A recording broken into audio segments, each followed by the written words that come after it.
Welcome back to Elevation 44. It's your girl B. If you're new to the channel, welcome. If you're returning, welcome back, family.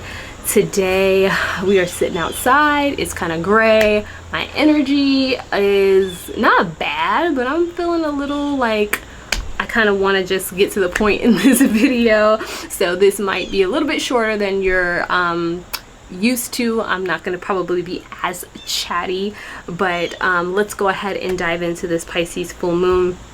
So the Pisces full moon is going to be happening on September 20th, and it's going to be happening at 7:54 p.m. Eastern Standard Time. So you must translate that to your local time zone, and it will be happening at 28 degrees. Okay, now this Pisces moon energy is one of my favorite energies that the moon sits in, just because this is a magical energy. Pisces really is all about the things that are unseen.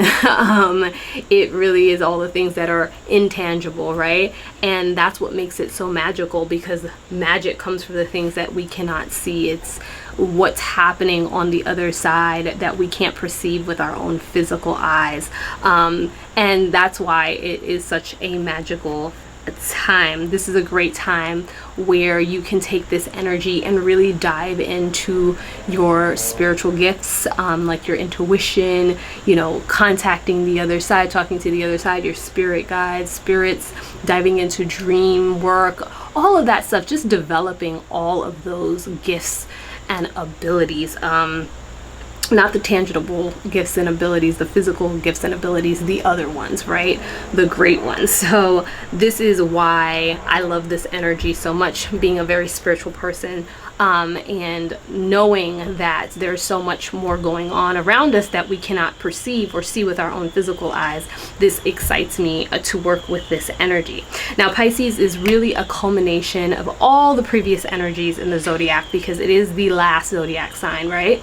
So you start your journey with Aries and you move through the entire zodiac wheel, which is, you know, kind of similar to what you call the Fool's Journey in tarot. As you move through all of the major arcana and stuff like that, it's the same thing. All the lessons learned, all of the experiences that were you know, obtained throughout the entire zodiac wheel, starting from Aries going all the way through Pisces, is kind of unpacked in that last zodiac sign, which is Pisces, which is why everything that is unseen and mostly felt is experienced here. It's just that unpacking of everything there.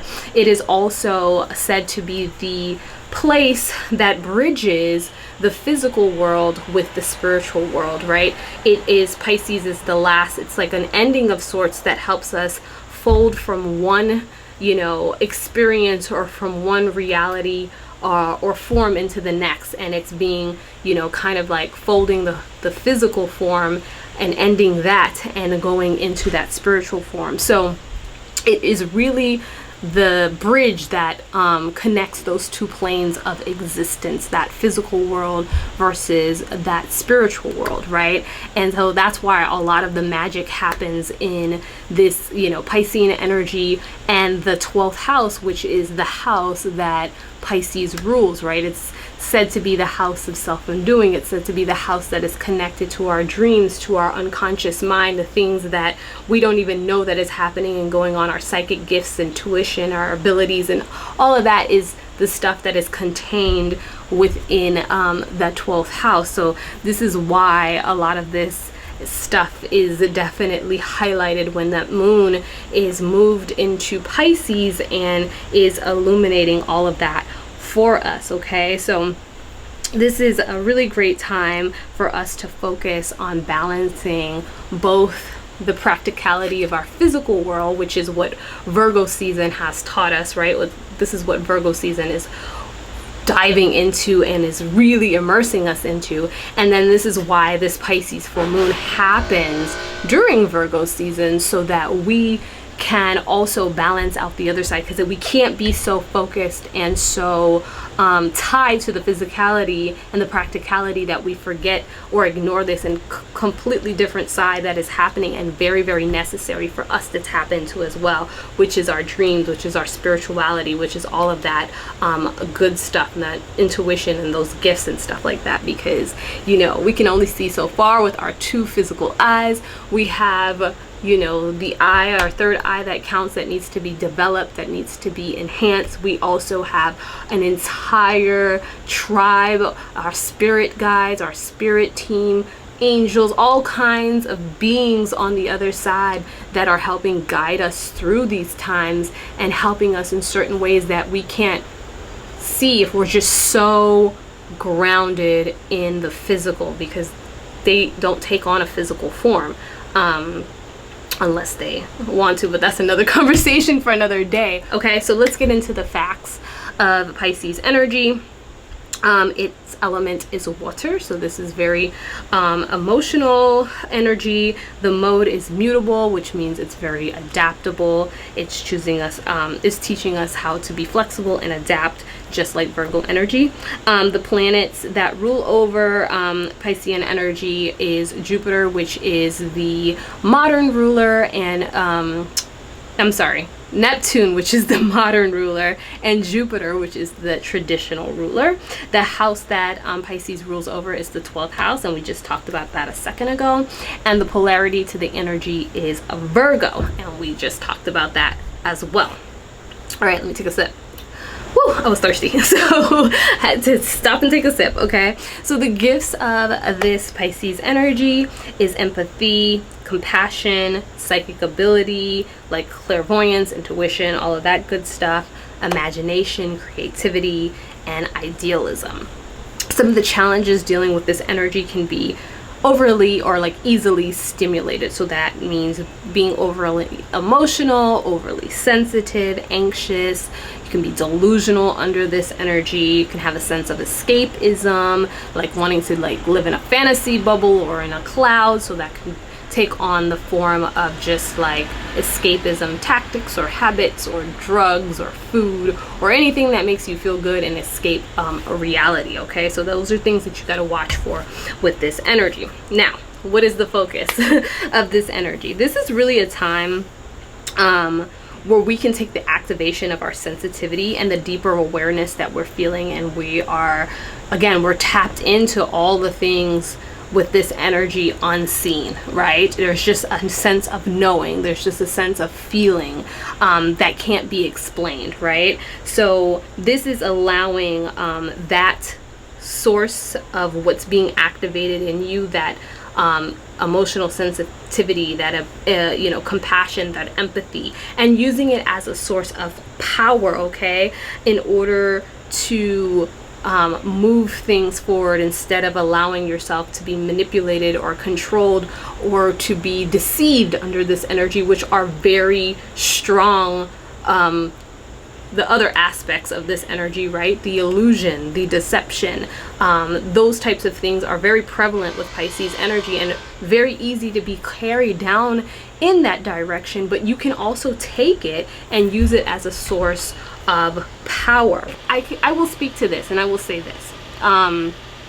Sometimes you feel like because you're just one voice, that if you do something or if you say something, that perhaps it doesn't make an impact, it doesn't make a difference because it's just you, and what can you do? I'm just one person, I can't go up against this whole system. But let me tell you something, it's just like the ant colony, right? If you put an ant up against, let's say, a squirrel, that ant has no chance. It's an ant, it's so tiny, and this squirrel is so big. But what happens if those ants, 100,000 ants, organize and get together and have a mission, and they say, you know what, we're gonna take down this squirrel? That squirrel doesn't stand a chance, okay? Because those ants, once they're organized and once they have a mission in mind and once they're aligned, they can do more damage than that squirrel, even though the squirrel is much bigger. So this is what I'm trying to leave you with. Don't feel like you're powerless. Don't feel like you don't have a way to allow yourself to be used in an impactful manner in this lifetime. So let's go ahead and get into the transits. The first transit that we're going to be talking about is Moon conjunct Neptune. All right, so the moon, which is in Pisces, is also going to be blending its energy with Neptune in Pisces. Now, Neptune is at home in Pisces because we talked about Neptune ruling over Piscean energy. And this is really what I said is bringing like that double dose of Piscean energy.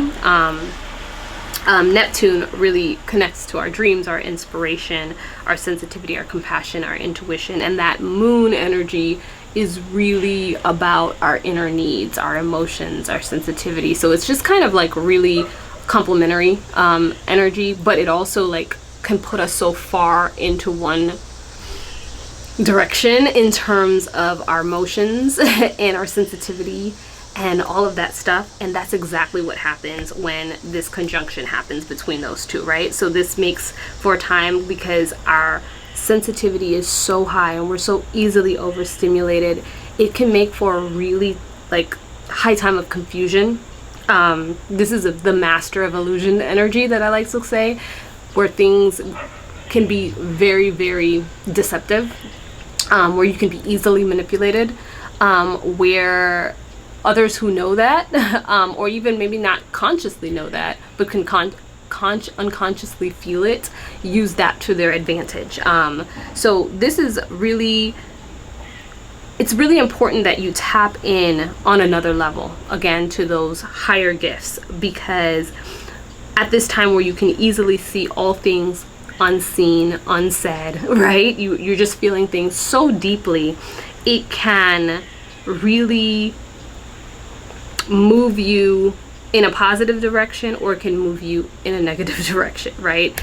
And it can move you into a place where you are buying into those illusions. But if you are tapped in to that higher level and to that higher guidance and wisdom, then you can see and cut through all of that BS, right? Use the sensitivity for good to help others, to really tap into that sense of oneness, like what affects him, what is what affects me at a level, because we're all connected. So what am I gonna do to help him not suffer as much, help her not suffer as much, stand up for what's right?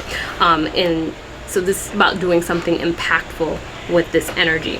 And we're gonna have to roll with that right into the next transit, which is the moon opposite or at conflict with Mars in Libra, okay? And Mars in Libra energy is really all about taking your action, your drive, your initiative, your energy, and focusing it into doing what is right, just, and fair. It's all really about the fight for balance, okay? So things that are imbalance or things that are not right, bringing a sense of balance to that situation. So that's really the power of Mars in Libra. With this conflict where the moon is in Pisces and can be just, again, in the clouds if not careful, there's some stuff that can come up here. Anger, irritation, and different triggers with this transit, because again, Mars is energy that needs to be directed and needs to go into something. And so if things are not, if you're not consciously aware of how things are playing out, how these energies are working, then that is really what comes up here. All right, again, fueling your energy and your action and your drive into positive and impactful change and action, instead of adding to the destructive or escapism, is really what is important here. There is a reminder, this is Virgo season, okay? Virgo season is all about organizing. It is all about, you know, the practicality. And so taking that and adding it to this, you know, will be a recipe for successful impact if you allow yourself to move in that direction, okay? I will also remind you that because not everyone is as consciously aware as what we are aware of and what we're working on in terms of these energies. The people around you will be displaying aggression, anger, and a lot of these other things that we just talked about. So don't also get swept up in that vortex of energy. Just be very mindful about what is going on and direct your energy where you need to direct it for what's right. Okay, now moon is also going to be sextile Pluto, which means that there is going to be an ease of energy happening here. Very good energy between the moon and Pluto is still in Capricorn. Okay, so the thing that this brings up to the forefront is an intensity in your personal interactions with people. So deep emotions and thoughts can be exposed or brought up to the surface with this particular transit. Now, it's not all bad, because you get to really find out what people think and feel under this, but then it can be negatively perceived in terms of like what comes up during that time. To me, I'm a person who likes the truth out on the table. Just put it out there, and at least it's out there. There's no tiptoeing around it. There's no, feeling a certain way behind my back or whatever. So let's put it all on the table, and you're gonna get to find out what some people think and really feel, and you're gonna find out that sometimes that's not in alignment with what you really think and feel, and there can be some dissension that comes up there. So I just wanted to put that out there, that it is a good thing that happens, but then it is also something that you have to deal with. So that is that. All right, so the herbs that I would recommend working with this energy are definitely cleansing, protective, helps with your vision, the real vision that matters here, and also compassion. So I would recommend lavender, sage, elderberry, yarrow, and also sea plants. So like Irish moss, bladderwrack, those types of sea plants I would definitely incorporate, because that water element in there. Right, the crystals that I would recommend you working with are amethyst, aquamarine, and labradorite. And then the rituals that I'm gonna just kind of briefly touch on the rituals that I would recommend. Anything with developing your spiritual gifts and abilities or enhancements. So that's your psychic enhancement through divination, talking, spirit communication, astral travel, dream work. All of that stuff is highly favored under this, or developing your intuition, different things like that is all highly favored under this full moon. Okay, anything to do with water, the element of water, bringing in the element of water in terms of water cleansing. So anything like a spiritual bath, cleansing your tools, working water into your rituals, that is really great under this energy. I did mention dream work, but just wanted to dive into that again. Dream work, lucid dreaming, anything with dreams is bomb under this energy. And then the last thing that I would really talk about is really strengthening your bond or your connection with your spirit guides, or your tribe, your ancestors, the people who are helping to guide you spiritually on the other side, and with your higher self.